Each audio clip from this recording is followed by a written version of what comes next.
Era digital cepat sekali perkembangannya. Kecepatan mengambil peluang akan berpengaruh dengan kehidupan kita. Bayangkan, pengaruhnya dengan kehidupan kita 5 tahun yang akan datang. Makanya keputusan hari ini ya kan akan mempengaruhi kehidupan kita 5 tahun, 10 tahun yang... Assalamualaikum warahmatullahi wabarakatuh. Selamat datang di channel YouTube-nya Zam Hadi. Jangan lupa like, comment, and subscribe, dan semoga kita bermanfaat bagi sesama. Oke guys, assalamualaikum warahmatullahi wabarakatuh. Kembali lagi di channelnya Zam Hadi dan channelnya Bang Jamal ya. Hari ini kami akan melanjutkan video sebelumnya, yaitu kenapa jutaan sarjana yang menganggur. Dan hari ini saya akan bertanya-tanya lagi kepada Bang Jamal ya tentang seputaran mahasiswa dan berbisnis. Oke Bang Jamal, saya bertanya, Bang Jamal ini kan alumni sebagai mahasiswa. Ya. Nah, adakah teman Bang Jamal yang sudah tamat sarjana tapi sekarang masih mencari pekerjaan ataupun pekerjaannya belum tetap gitu? Ada, banyak, bahkan banyak. Banyak, ya? Karena angkatan saya itu banyak sekali, ribuan orang ya, ribuan orang dalam satu angkatan wisuda jepret ya, jepret wisuda jadi sarjana, pindahin toganya. Sarjana selamat ya, selamat. Jadi sarjana itu sebetulnya bukan menunjukkan kita sukses. Kita punya gelar S1, S2 itu bukan berarti kita menjadi orang yang sukses. Itu hanya tanda tamat belajar. Seperti tamat SD kan ada ijazah SD, ya kan? Tapi ada Bang Jamal, rektor saya bilang pas dipindahkan kucir toganya itu selamat menganggur katanya. Ya itu udah pasti ya. Itu menganggur itu sebuah kepastian otomatis. Jadi menganggur itu nggak usah berjuang. Ngapain berjuang terjadi pengangguran? Yang perlu kita perjuangkan itu berhasil, sukses. Dan satu yang perlu diingat bahwa ketika menerima sertifikat ijazah sebagai seorang sarjana itu tanda kita tamat belajar, tamat ya seperti tamat TK, tamat SD, tamat SMP, tamat SMA, kemudian ya tamat selesai jadi mahasiswa ya, bukan berarti kita sukses. Nah, kemudian adapun perusahaan, instansi pemerintah yang membutuhkan tenaga untuk membantu mereka bekerja, menjalankan perusahaannya, menjalankan institusinya, ya memang ada mereka menggunakan persyaratan seperti misalnya sarjana. Jarang ada perusahaan menggunakan persyaratan itu sebagai misalnya ijazah TK, nggak ada. Ya kan, ijazah SD sudah nggak ada lagi sekarang, ya kan. Nah, tetapi itu hanya formalitas sebetulnya, karena kompetensi kita nanti akan diuji setelah bekerja. Tapi sebetulnya peluang untuk masuk dalam dunia kerja itu sekali lagi sedikit, tidak banyak. Sebagai bukti ya sampai hari ini teman-teman saya yang berapa tahun ya, kalau 2004, 2005, sekarang 15 tahun yang lalu 15 tahun yang lalu itu menjadi sarjana, sekarang masih belum jelas pekerjaannya itu banyak. Maksudnya belum jelas gimana, serabutan ya kan. Kalau nganggur toh mungkin tidak, karena mereka punya anak, sudah punya istri sekarang yang harus dinafkahin ya. Apapun pekerjaan mereka lakukan, tapi sebetulnya mereka harusnya sudah sukses di usia-usia sekarang ini. Sekarang ini sudah nggak zaman orang sukses itu setelah usia 40 tahun. Justru sekarang zamannya orang sukses sebelum usia 30 tahun. Syaratnya memulai sejak bangku kuliah. Jangan memulai sejak sarjana. Terlambat kita ya. Kalau mau bisnis, mau mulai sebuah usaha ya dari mahasiswa. Apalagi sekarang era digital cepat sekali perkembangannya. Kecepatan mengambil peluang akan berpengaruh dengan kehidupan kita. Bayangkan, pengaruhnya dengan kehidupan kita 5 tahun yang akan datang. Makanya keputusan hari ini ya kan akan mempengaruhi kehidupan kita 5 tahun, 10 tahun yang akan datang. Apa yang kita hasilkan sekarang ini di usia 35, di usia 40, ini akibat sebuah keputusan yang kita lakukan jauh sebelum hari ini. Bisa jadi 5 tahun yang lalu atau 10 tahun yang lalu. Karena itu pesan saya untuk teman-teman yang masih sekolah sekarang di kampus. Sekolah di kampus namanya mahasiswa ya. Mahasiswa ya. Mahasiswa, siswa yang lebih gede daripada siswa-siswa SMA, SMP. Apa yang gede? Otaknya, pemikirannya harusnya lebih kritis. Apalagi sekarang saya dengar, sebetulnya bukan saya dengar, mengalami sendiri. Dari zaman saya kuliah sampai sekarang, kalau saya tidak salah, saya belum ada yang terbaru ya, itu di kampus ada mata kuliah kewirausahaan.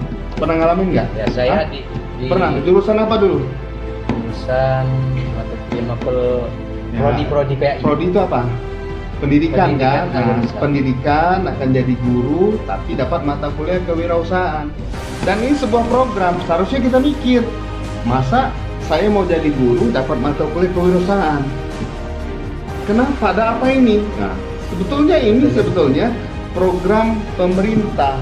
Pemerintah ingin mengatakan dengan halus, wahai mahasiswa, sekarang saatnya berpikir untuk mencari alternatif lain selain jadi guru. Nah, karena peluang jadi guru kalau di instansi pemerintah resmi itu sedikit, tidak banyak, karena kan pegawai juga dibatasin sesuai dengan anggaran pemerintah yang ada.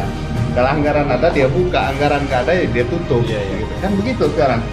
Nah, kemudian swasta juga sama, terbatas juga. Yang banyak sebetulnya apa? Guru privat. Tapi guru privat ini benar-benar kompetensi. Ya kompetensi, nggak cukup sekedar ijazah, tapi kalau kita punya kemampuan kompetensi yang cukup, ya tergantung. Namanya kan kita menjual jasa. Menjual jasa. Kalau orang banyak pakai jasa kita, ya kita nggak jadi pengangguran. Yang jadi masalah kalau orang nggak pakai jasa kita. Nah itu. Yang penting ada keahlian. Nah yang penting ada skill. Tapi sekarang saran saya memang udah mahasiswa sekarang mikirnya gimana bisa sukses sebelum usia 30 tahun masuk ke dalam dunia bisnis. Karena yang paling besar peluang untuk sukses itu sebetulnya dunia bisnis. Dunia bisnis peluangnya sangat besar. Sebelum 30 tahun sudah punya penghasilan misalnya berapa? 100 juta sebulan. 100 juta satu bulan misalnya. Saya mendapatkan 1 miliar pertama di usia 25 tahun. Luar biasa. 25 tahun, 25 tahun ya. Belum lama jadi sarjana. Kenapa? Dalam dunia bisnis. Di luar dunia bisnis saya nggak bisa dapatkan. Ini contoh. Ini kalau mau lihat kisah saya ada nanti lihat aja di channel YouTube saya. Channel YouTube Bang Jamal ya, dimana dulu masih mahasiswa, ya kan, kami memulai sebuah usaha. Jadi mahasiswa itu harus berpikir besar, sehingga dia akan jadi orang besar.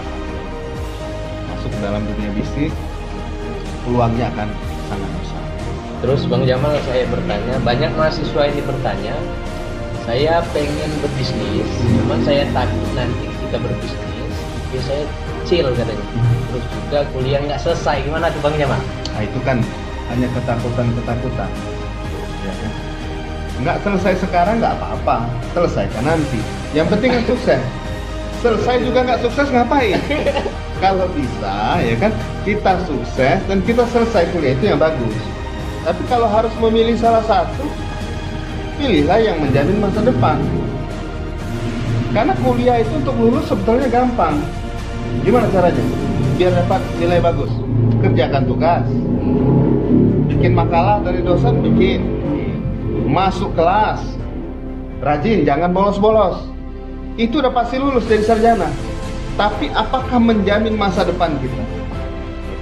Belum tentu. Kecuali emang kalau niat kuliahnya memang mau belajar ya, mau dapat ilmu, sehingga ilmunya ini contoh nanti dia mau jadi ilmuwan, dia memang ya harus ya kan, karena motivasinya bukan untuk berbisnis, mau jadi ilmuwan sukses. Tapi kalau motivasi kuliahnya mau cari kerja, nah sudahlah.